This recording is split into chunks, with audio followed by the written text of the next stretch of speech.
A patchwork of dull red and pale brown, Charros IV filled the forward viewports of the Republic cruiser. The twin-piloted ship had been an antique 20 years earlier, but its sublight and hyperdrive engines were reliable, and with vessels deployed on so many fronts, Obi-Wan and Anakin couldn't be choosy. Obi-Wan had plotted the 3 jumps it had taken them to reach the Chichar world from the Inner Rim, but Anakin had done all the piloting. "Landing coordinates coming in," Anakin said. Obi-Wan had argued against going to Charros IV. Dexter Jetster, his Basilisk friend on Coruscant, could probably have furnished the intelligence analysts with everything they needed to know about Viceroy Gunray's Mechno-Chair. But Yoda had insisted that Obi-Wan and Anakin attempt to speak personally with the Chicharian whose sigil had been discovered on the walking chair. "Do you think the Chichar will talk to us?" Anakin said. Obi-Wan swiveled to face him. "They've every reason to be accommodating.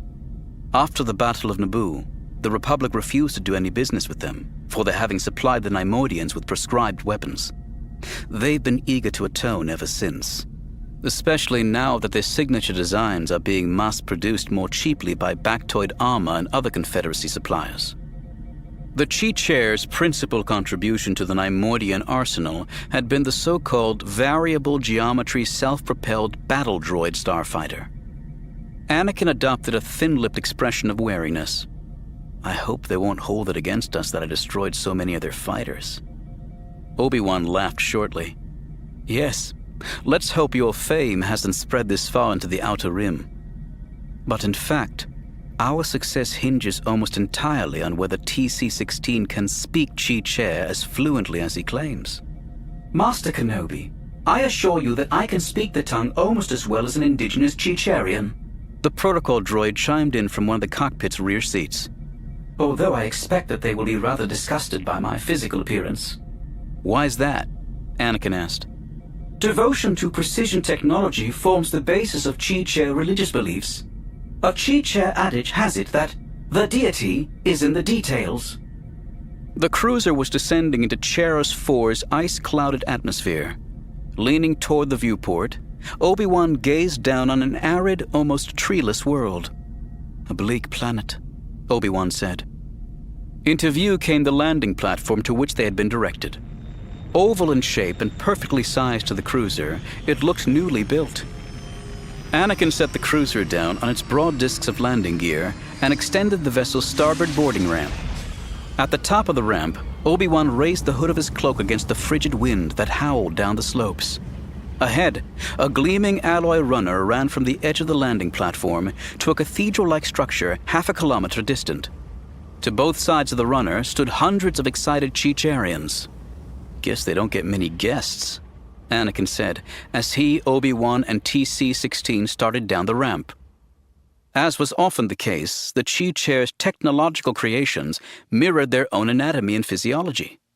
With their short, chitinous bodies, quartets of pointed legs, scissor-action feet, and teardrop-shaped heads, they might have been living versions of the shape-shifting droid fighters they had helped produce for the Trade Federation, in walk patrol mode at any rate. The wild chitterings of the 100-strong mob of welcomers was so loud that Anakin had to raise his voice to be heard. "Celebrity treatment! I think I'm going to enjoy this." "Just be sure to follow my lead, Anakin."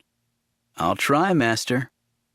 The closer the Jedi and the protocol droid drew to the edge of the landing platform, the louder the chitterings became. "TC, are they normally so zealous?" Obi-Wan asked. "Yes, Master Kenobi, but their zest has nothing to do with us. It's the ship." The meaning of the remark became clear the instant the 3 of them stepped from the landing platform. At once, the Chicharians surged forward and swarmed the cruiser, covering it from flat-faced bow to barrel-thrustered stern.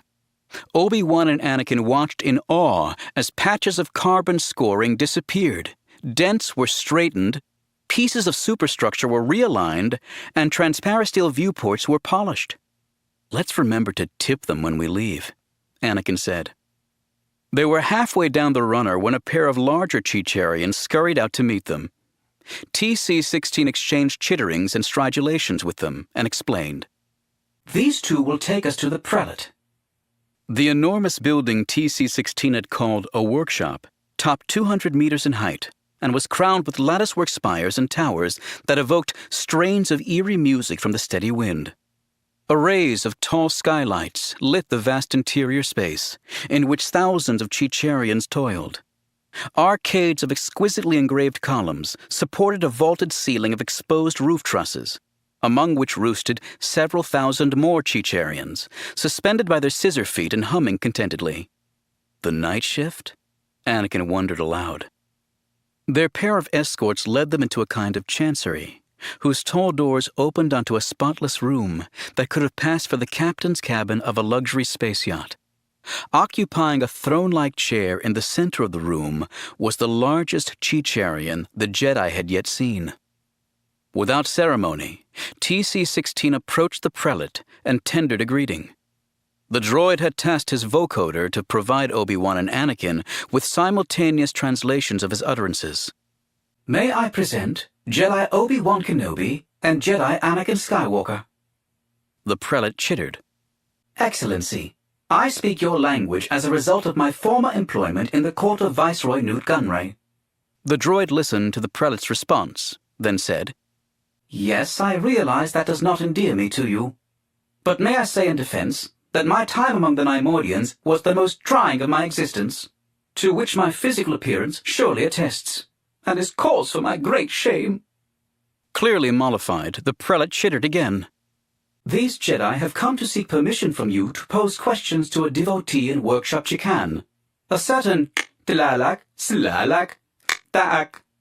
TC-16 supplied the glottal stops and clicking sounds necessary to pronounce the name. The prelate's eye grooves found the Jedi. The lightsabers are not weapons, Excellency, TC-16 said after a brief exchange. But if permission to speak with Lalak, Silalak, Taak rests on their surrendering the lightsabers, then I'm certain they will comply. Obi-Wan was already reaching for his lightsaber, but Anakin looked dubious. You did say you would follow my lead. Anakin opened his cloak. I said I'd try, Master. They handed the lightsabers to TC-16, who presented them to the prelate for inspection.